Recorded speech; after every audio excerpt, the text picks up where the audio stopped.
Je vous retrouve pour le troisième volet de notre réflexion sur la prière que Jésus a enseignée à ses disciples, ce qu'on appelle le Notre Père. Alors Jésus a dit quand vous priez, dites Père ou dites Notre Père, selon les traductions. Peu importe si parfois on dit juste Père ou parfois on dit Notre Père, parfois on peut aussi dire Mon Père. Alors Dieu vous autorise à l'appeler Mon Père. C'est le Seigneur seul qui peut être le Père de la vie, de la vraie vie et de la vie éternelle qu'il donne en son Fils. Vous vous souvenez, vous avez vu affiché sur l'écran la dernière fois ce fameux verset de Jean 3,16. Dieu donne la vie éternelle en son Fils. Et aujourd'hui, je veux voir avec vous un des versets avant la fin de cette prière où Jésus dit au verset 13, toujours de Matthieu chapitre 6, « Ne nous fais pas entrer dans l'épreuve » ou certaines versions disent, peut-être dans la Bible que vous lisez, que vous avez entre les mains, « Ne nous soumets pas à la tentation ». Alors Dieu ne va pas nous soumettre à la tentation. L'apôtre Jacques dit que Dieu lui-même ne tente personne. Dieu n'est pas tenté. Qui peut tenter Dieu? Alors dans Matthieu chapitre 4, nous avons le récit de la triple tentation de Jésus par le diable. Et Jésus va dire lui-même à un moment à Satan, tu ne tenteras pas le Seigneur ton Dieu. Alors nous comprenons que si la prière est faite sous cette forme-là, ou bien si c'est cette formule que Jésus emploie, ne nous soumets pas à l'épreuve, ne nous soumets pas à la tentation, il faut comprendre, ne nous laisse pas tomber dans l'épreuve. Comme si préserve-nous de l'épreuve. Maintenant, Dieu ne nous empêche pas de passer par des moments difficiles. Peut-être vous êtes en train de vivre une épreuve actuellement, au moment même où je suis en train de vous parler. Peut-être vous n'avez pas envie de prier aujourd'hui. Parce que les épreuves sont grandes. C'est dur, c'est lourd, c'est désagréable de passer par certaines situations. Peut-être vous êtes souffrant physiquement. Peut-être vous êtes souffrant depuis longtemps. Peut-être à l'heure où vous m'écoutez, vous êtes sur un lit d'hôpital ou à la maison. Quelqu'un doit veiller sur vous. Peut-être vous n'arrivez pas à vous nourrir tout seul de manière indépendante et vous avez besoin de l'aide de quelqu'un. Et vous avez prié. Vous avez demandé à Dieu de vous éloigner de cette épreuve. Mais rien ne s'est passé. Est-ce que Dieu ne vous entend pas? Jésus dit, ne nous soumets pas à la tentation. Ne soyez pas tentés de dire que c'est Dieu qui vous tente. Éloignez-vous de cette tentation. Jésus peut ne pas éloigner toutes les épreuves, mais il peut nous éloigner de la mauvaise manière de regarder les épreuves. Je suis comme vous. Moi aussi, je connais des épreuves. J'ai aussi des gens dans mon entourage familial qui passent par des difficultés de la vie. Parfois c'est désagréable, c'est douloureux, c'est triste de les voir dans des situations. Quand mes enfants étaient petits, parfois il y avait des situations qui nous interpellaient. Le matin, nous prions, nous les confions au Seigneur et l'après-midi, il y avait des situations qui nous inquiétaient parce que peut-être l'enfant avait trop de température. Et la nuit, c'est encore plus dur de veiller sur un enfant la nuit. Quand il fallait emmener à l'hôpital, c'était dur quand une fois j'ai dû téléphoner aux urgences pour ma fille cadette. Et pour l'emmener à l'hôpital, je me vois encore là dans cette ambulance, allongée et ma petite fille sur moi. C'est une épreuve. Une fois ma fille aînée aussi, elle avait passé une mauvaise nuit et le matin il fallait l'emmener à l'hôpital, passer du temps, ou passer une nuit à l'hôpital avec mon fils. Qui a envie de ça? Personne. Et nous demandons à Dieu parfois de nous éloigner de ces situations qui ne sont pas du tout souhaitées et lorsqu'elles sont là, qui deviennent vraiment désagréables. Mais nous avons besoin de courage. Laissez-moi vous dire aujourd'hui au nom de Jésus que la foi a besoin de courage. Ou je le dis autrement, la foi a besoin du courage comme compagnon de route. Où la foi n'existe pas sans courage. Comment voulez-vous persévérer si vous n'avez pas le courage de mettre un pied devant l'autre? La foi, ce n'est pas seulement croire en Dieu.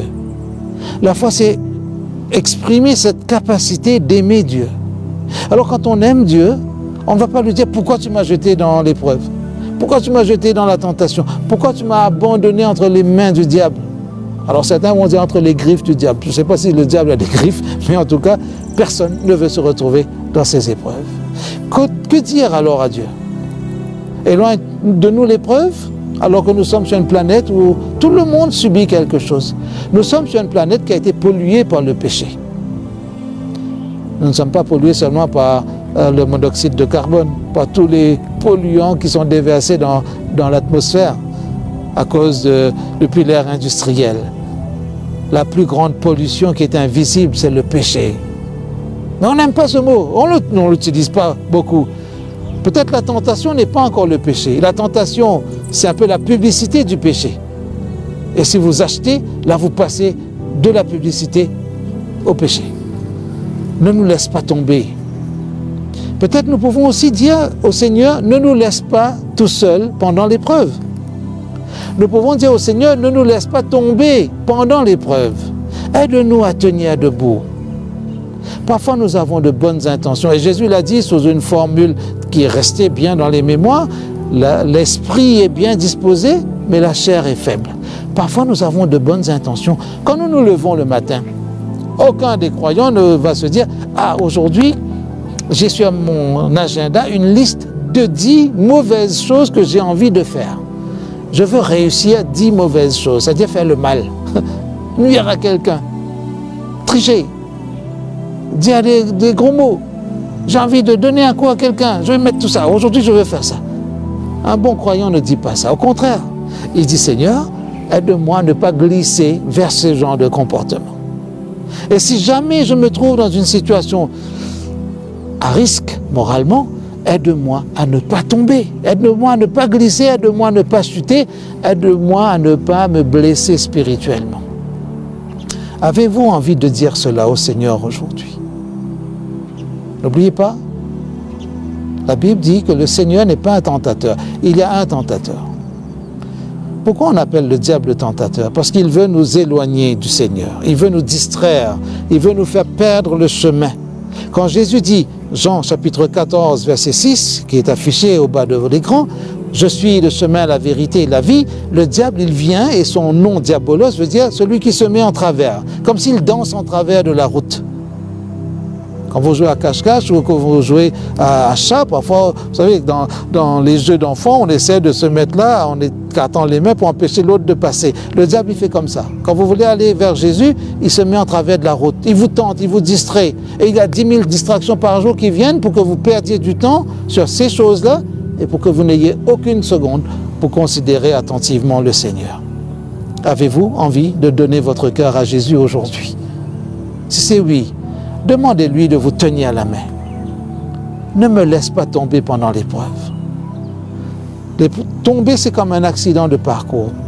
Nous ne sommes pas obligés de pécher, mais parfois nous glissons et nous péchons. Comme parfois quand nous jouons à un sport, nous commençons en disant « bon, nous n'allons pas tomber ». Et puis parfois c'est quelqu'un d'autre qui nous fait tomber. Parfois nous ne faisons pas attention et nous tombons. Nous pouvons demander au Seigneur « aide-nous à ne pas glisser » lorsque nous faisons face à l'épreuve. Aide-nous à tenir debout, non pas comme des super-héros, comme des supermen, des superwomen. Nous ne sommes pas des surhommes, mais nous pouvons devenir des hommes et des femmes sûrs de la bonté de Dieu, sûrs de l'amour de Dieu, capables de compter sur la bonté de Dieu pour tenir et ne pas glisser, ne pas tomber dans l'épreuve. Je ne sais pas sur quoi votre esprit est concentré en cet instant précis.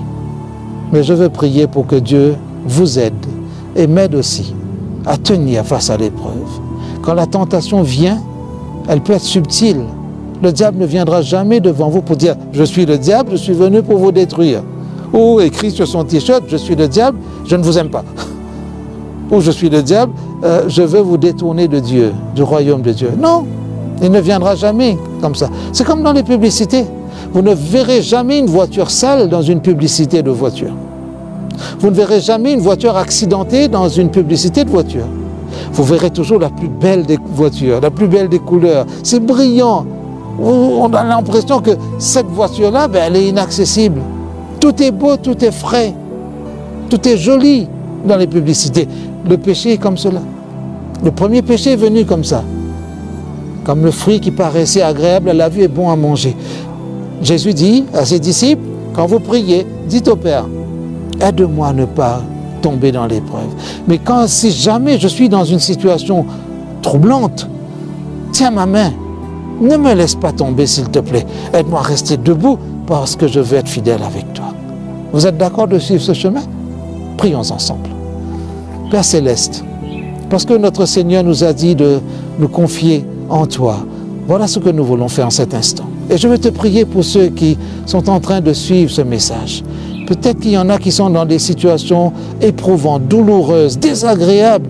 Et parfois, ces personnes n'ont pas envie de prier.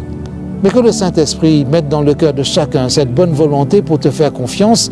Alors nous te prions de nous donner la force de croire en tes promesses et de tenir debout.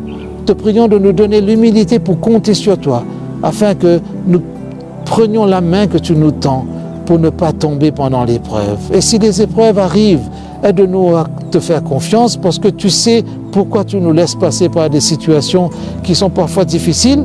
C'est probablement pour mieux nous éduquer, nous instruire et nous rendre encore plus forts en tant que croyants, en tant que chrétiens, en tant que disciples de Jésus. Seigneur, que ta volonté soit faite dans notre vie et que toute gloire te revienne au nom de Jésus. Amen.